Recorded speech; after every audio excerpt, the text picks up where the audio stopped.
ഓം ശാന്തി. പലപ്പോഴും നമ്മുടെ സ്വപ്നങ്ങൾ പലതും നടക്കാതിരിക്കുമ്പോൾ ഞാൻ ഓർമ്മിക്കും ഒരു ദിവസം ഒരു കമൻറ്റ് ഞാൻ വായിച്ചത്. എനിക്ക് നിങ്ങളോട് വെറുപ്പാണ്. ഞാൻ നിങ്ങളിൽ വിശ്വസിച്ചിരുന്നു, ലോ ഓഫ് അട്രാക്ഷൻ ഞാൻ പൂർണ്ണമായിട്ടും ചെയ്തു, എന്നിട്ട് എനിക്ക് ഒന്നും നേടാൻ സാധിച്ചിട്ടില്ല.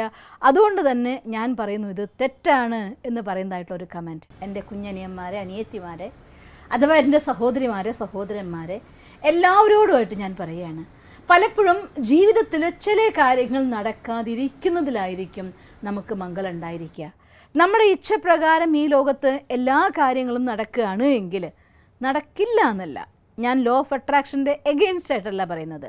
ഒരു കാര്യം ഞാൻ ആഗ്രഹിക്കുന്നുണ്ട്, എനിക്ക് വേണം എന്ന് ഞാൻ നിശ്ചയിക്കുന്നുണ്ടെങ്കിൽ ആ ലക്ഷ്യം നേടും വരെ നിരന്തരമായി പരിശ്രമിക്കാനുള്ളതായിരിക്കുന്ന ആ ഒരു ദൃഢത തൻ്റെ സംസ്കാരത്തിൽ കൊണ്ടുവന്നേ തീരൂ. അതല്ല എങ്കിൽ ഇടയ്ക്ക് വെച്ച് ഉപേക്ഷിച്ചു പോകുന്ന അഥവാ നഷ്ടപ്പെട്ടു പോകുന്ന ഉന്മേഷവും ഉത്സാഹവും നമ്മുടെ മനസ്സിന് നിരാശ കൊണ്ട് കീഴ്പ്പെടുത്തുമ്പോൾ നമുക്ക് നല്ലത് പറഞ്ഞു തരുന്നവരെ പോലും നമുക്ക് വെറുപ്പ് തോന്നിയേക്കാം. നമ്മൾ ചെയ്തതായിട്ടുള്ള പരിശ്രമങ്ങളോട് നമുക്ക് പുച്ഛം തോന്നിയേക്കാം. ഞാൻ തന്നെ എൻ്റെ സമയം വ്യർത്ഥമാക്കിയെന്ന് തോന്നിയേക്കാം. ഇത്തരം നമ്മുടെ ചിന്താധാര തന്നെയാണ് നമ്മുടെ അത്തരം സ്വപ്നങ്ങൾ നമ്മുടെ ജീവിതത്തിന് സദാകാലത്തേക്ക് അകറ്റിക്കൊണ്ടുപോകുന്നത്. അതുകൊണ്ട് ഒരു കൊച്ചു ഉദാഹരണം ഞാൻ നിങ്ങളുടെ മുന്നിൽ നിന്ന് വയ്ക്കാൻ ആഗ്രഹിക്കുകയാണ്. ഒരിക്കൽ ഒരു ലോകസഞ്ചാരിയായിരിക്കുന്ന ഒരാൾ ഒരുപാട് രാജ്യങ്ങളിൽ യാത്ര ചെയ്ത് അവസാനം തൻ്റെ നാട്ടിൽ തിരിച്ചു വന്നു. ഒരു കൂട്ടുകാരൻ്റെ വീട്ടിൽ രാത്രി തങ്ങുകയാണ്. അങ്ങനെ അത്താഴം കഴിഞ്ഞ് ആഹാരം കഴിഞ്ഞ ശേഷം സംസാരിക്കാനിരിക്കുമ്പോൾ ആ കൂട്ടുകാരൻ തൻ്റെ കൂട്ടുകാരനോട് പറയുകയാണ്, ഞാൻ ഈ യാത്രക്കിടയിൽ അമൂല്യമായിരിക്കുന്ന ഒരു താബീസ്, ഒരു ഏലസ് എൻ്റെ കയ്യിൽ വന്നിട്ടുണ്ട്. ഈ ഏലസ് എന്തു ചോദിച്ചാലും നമ്മുടെ ആഗ്രഹം നടത്തിത്തരും. 3 ആഗ്രഹങ്ങളെ നിങ്ങൾ ചോദിച്ചാൽ നടത്തിത്തരാൻ കഴിവുള്ള അത്ഭുത സിദ്ധിയുള്ള ഒരു ഏലസാണ്. പക്ഷേ അത് കിട്ടിയപ്പോൾ ഞാൻ ആഗ്രഹിച്ചത് തിരിച്ച് നാട്ടിൽ വരുമ്പോൾ അത് നിനക്ക് തരണം എന്നൊക്കെയായിരുന്നു. ഇന്ന് എൻ്റെ ചിന്ത മാറിയെന്ന് പറയും. അപ്പോൾ കൂട്ടുകാരൻ പറയും, അതെന്താ നിൻ്റെ ചിന്ത മാറിയത്? കാരണം ഈ ഒരു ഏലസിനോട് ഞാൻ ചോദിച്ച എൻ്റെ ആഗ്രഹം നടത്തിക്കിട്ടാൻ വേണ്ടി അതിനെനിക്ക് വലിയ വില കൊടുക്കേണ്ടതായിട്ട് വന്നു. അതുകൊണ്ട് നിൻ്റെ ജീവിതത്തിൽ അത്തരം സാഹചര്യം ഉണ്ടാകരുത് എന്നാണ് ഞാൻ ആഗ്രഹിക്കുന്നത്. അതുകൊണ്ട് തന്നെ ഈ ഏലസ് നിനക്ക് തരണ്ടെന്ന് ഞാൻ വിചാരിച്ചു പിന്നീടെന്ന് പറയും.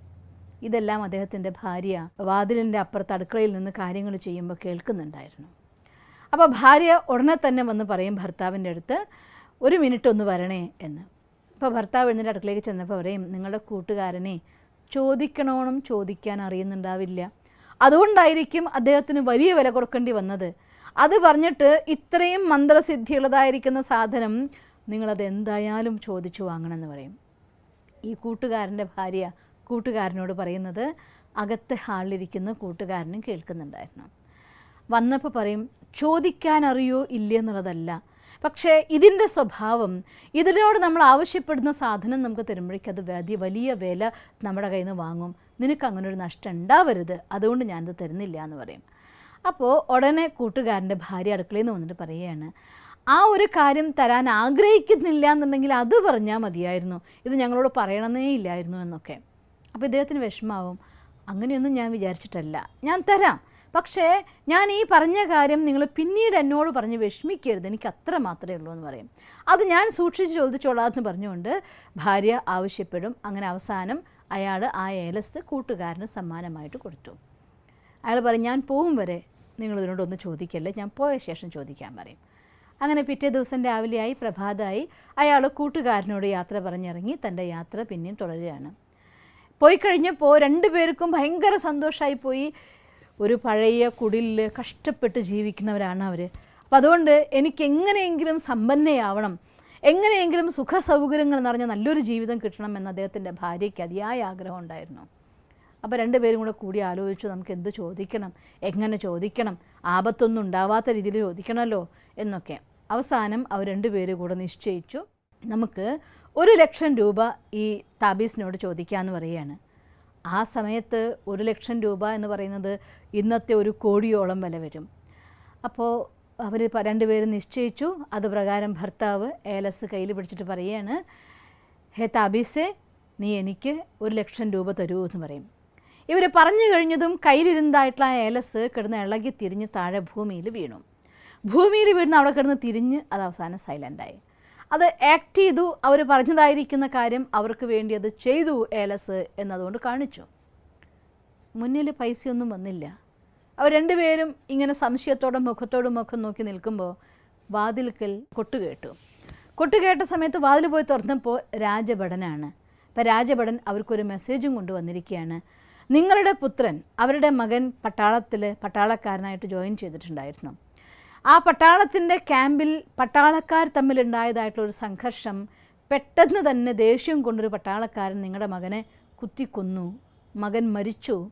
പക്ഷേ നിങ്ങൾക്കതിൻ്റെ കഷ്ടം ഉണ്ടാവാതിരിക്കാൻ വേണ്ടി 1,00,000 രൂപ രാജാവ് സമ്മാനമായി നിങ്ങൾക്ക് തന്നയച്ചിരിക്കുന്നുവെന്ന്. ആ 1,00,000 രൂപ അവരുടെ കയ്യിൽ വന്നു. പക്ഷേ അവർ രണ്ടുപേരും തലതല്ലി കരഞ്ഞുപോയി.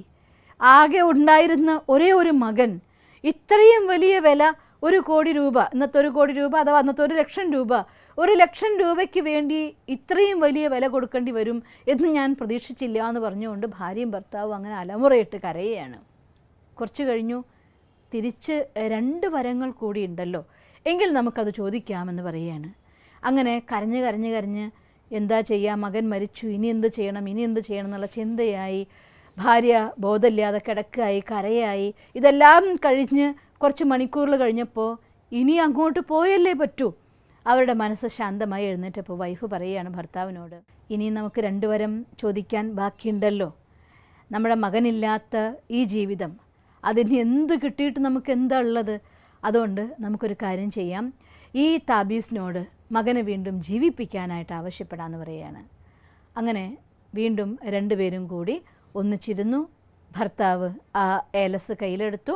ഏലസിനോട് പറയുകയാണ്, ഏലസേ, എൻ്റെ മകനെ വീണ്ടും ജീവിപ്പിച്ചു തരൂ എന്ന് പറയുകയാണ്. നേരത്തെ സംഭവിച്ച അതേപോലെ തന്നെ ഏലസ് കയ്യിൽ നിന്ന് തിരിഞ്ഞ് തെറിച്ച് താഴെ വീണു, ഒന്ന് ഭൂമിയിൽ കിടന്ന് ഉരുണ്ടു. അതനങ്ങാതായി. ആ കാര്യം നടന്നു എന്നുള്ള കാര്യം ഉറപ്പായി. 2 ആളും സമാധാനത്തോടെ സന്തോഷത്തോടെ മുഖത്തോടെ മുഖം നോക്കി. 1,00,000 രൂപയും കിട്ടി, മകനെയും കിട്ടിയല്ലോ എന്ന സന്തോഷം. 2 മിനിറ്റ് കഴിഞ്ഞപ്പോൾ വീണ്ടും വാതിൽക്കൽ മുട്ടുകേട്ടു.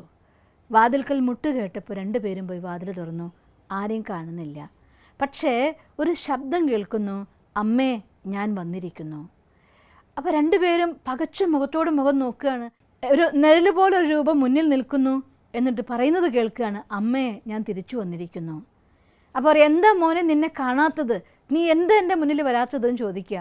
അപ്പോൾ പറയും, എന്ത് ചെയ്യാം അമ്മേ, ഞാൻ മരിച്ചു കഴിഞ്ഞപ്പോൾ രാജാവ് ആദരവോടുകൂടി എൻ്റെ ദേഹം കത്തിച്ചു കളഞ്ഞിരിക്കുന്നു. അമ്മ വീണ്ടും എന്നെ ജീവിതത്തിലേക്ക് തിരിച്ചു വിളിച്ചപ്പോൾ എൻ്റെ ശരീരമില്ലാതായി, അതുകൊണ്ട് എനിക്ക് സൂക്ഷ്മത്തിലേ വരാനാകൂ എന്ന്.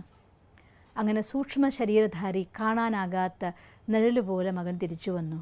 2 പേർക്കും പിന്നെയും സങ്കടം സഹിക്കാനായില്ല. ഇങ്ങനെ ഒരു ജീവിതം എൻ്റെ മകൻ എന്തിനു തിരിച്ചു കൊടുത്തു എന്നായി. അങ്ങനെ 2 പേരും സങ്കടം കൊണ്ട് വീണുരുണ്ട് കരയാണ്. അവസാനം ഇനി എന്തു ചോദിക്കും, 3ാമത്തെ വരം എന്നായി. ഭാര്യ പറയും ഭർത്താവിനോട്, നിങ്ങൾക്ക് എന്ത് വേണമെങ്കിൽ ചോദിച്ചോ. ഭർത്താവ് പറയും, എനിക്കൊന്നും വേണ്ട, എനിക്ക് ആ പൈസയും വേണ്ട, എൻ്റെ മകൻ്റെ ജീവിതവും പോയി, ഇനി അവനെ അലയുന്നതിൽ നിന്ന് രക്ഷിക്കാൻ എനിക്കാവില്ല, ഇനി എനിക്കൊന്നും വേണ്ട, എൻ്റെ മകന് മുക്തി കിട്ടുക എന്നല്ലാതെ മറ്റൊന്നും എനിക്ക് വേണ്ട എന്ന് പറയുകയാണ്. അങ്ങനെ 2 പേരും കൂടെ അവസാനം ആ ഏലസ് എടുത്തുകൊണ്ട്, ഇനി മുക്തി ചോദിച്ചു കഴിഞ്ഞാൽ ഇനി അടുത്തതെന്ത് സംഭവിക്കുന്ന അവർക്ക് അറിഞ്ഞൂടാ. പേടിച്ച് ആ ഏലസ് ദൂരേക്ക് വലിച്ചെറിഞ്ഞുകൊണ്ട് പറയുകയാണ്, ഭഗവാനെ, നിൻ്റെ ഇച്ഛ എന്തോ അത് ഞങ്ങളുടെ ജീവിതത്തിൽ നടക്കട്ടെ എന്ന് പറഞ്ഞുകൊണ്ട് വലിച്ചെറിയുകയാണ്. എൻ്റെ പ്രിയപ്പെട്ട സഹോദരങ്ങളെ, ജീവിതത്തിൽ സന്തോഷവും സന്താപവും നമ്മുടെ കർമ്മഫലമായിട്ട് വന്നു ചേർന്നുകൊണ്ടിരിക്കും.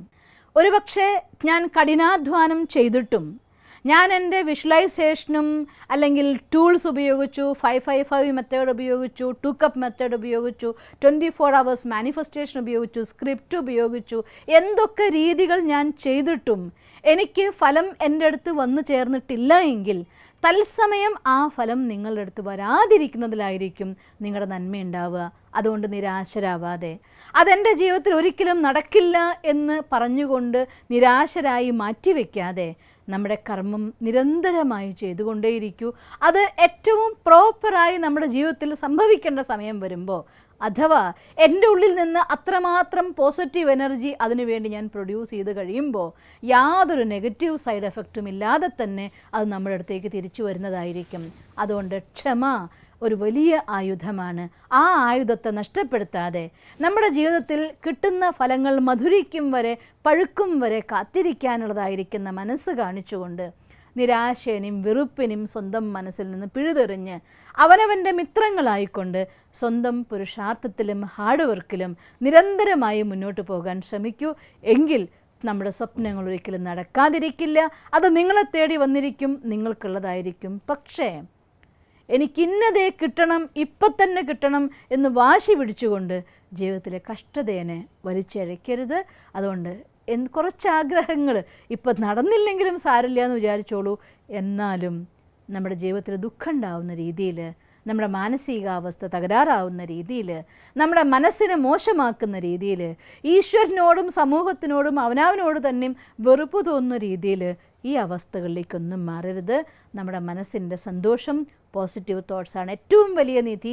ഈ നിമിഷം സന്തോഷമായി ജീവിക്കാൻ സാധിക്കുമെങ്കിൽ അതാണ് ജീവിതത്തിൻ്റെ ഏറ്റവും ശ്രേഷ്ഠമായിരിക്കുന്ന വിജയം. അതുകൊണ്ട് പോസിറ്റീവായി ഹാപ്പി ആയിക്കൊണ്ട് നല്ല കർമ്മങ്ങൾ ചെയ്ത് ശ്രേഷ്ഠമായി ജീവിച്ചാൽ സൗഭാഗ്യം നമ്മളെ തേടി വരിക തന്നെ ചെയ്യും. അതുകൊണ്ട് അഥവാ ചിലപ്പോൾ നടന്നില്ല എങ്കിൽ, ഇപ്പോൾ നടന്നില്ലെങ്കിൽ വിഷമിക്കാതെ വീണ്ടും വീണ്ടും പരിശ്രമത്തോടെ മുന്നോട്ട് പോകണം. നിങ്ങൾക്കങ്ങനെ സാധിക്കട്ടെ. ഈശ്വരന് വേണ്ടി കുറച്ചു കാര്യങ്ങൾ വിട്ടുകൊടുക്കാനുള്ള മനോഭാവം നിങ്ങൾക്കുണ്ടാകാൻ സാധിക്കട്ടെ എന്ന് ഞാൻ ഭഗവാനോട് പ്രാർത്ഥിക്കുന്നു. നിങ്ങൾക്കങ്ങനെ സാധിക്കും എന്ന് വിശ്വസിക്കുന്നു. ഓം ശാന്തി. ദിവസം തോറും ജീവിത വിജയങ്ങൾക്ക് വെളിച്ചം വീശുന്ന പുത്തൻ വീഡിയോകൾക്കായി ഞങ്ങളുടെ യൂട്യൂബ് ചാനൽ സബ്സ്ക്രൈബ് ചെയ്യൂ. നോട്ടിഫിക്കേഷൻ ലഭിക്കുന്നതിനായി ബെൽ ഐക്കൺ ക്ലിക്ക് ചെയ്യൂ. ഒപ്പം ഞങ്ങളുടെ ഫേസ്ബുക്ക്, ട്വിറ്റർ, ഇൻസ്റ്റാഗ്രാം പേജുകൾ ഫോളോ ചെയ്യൂ. നന്ദി.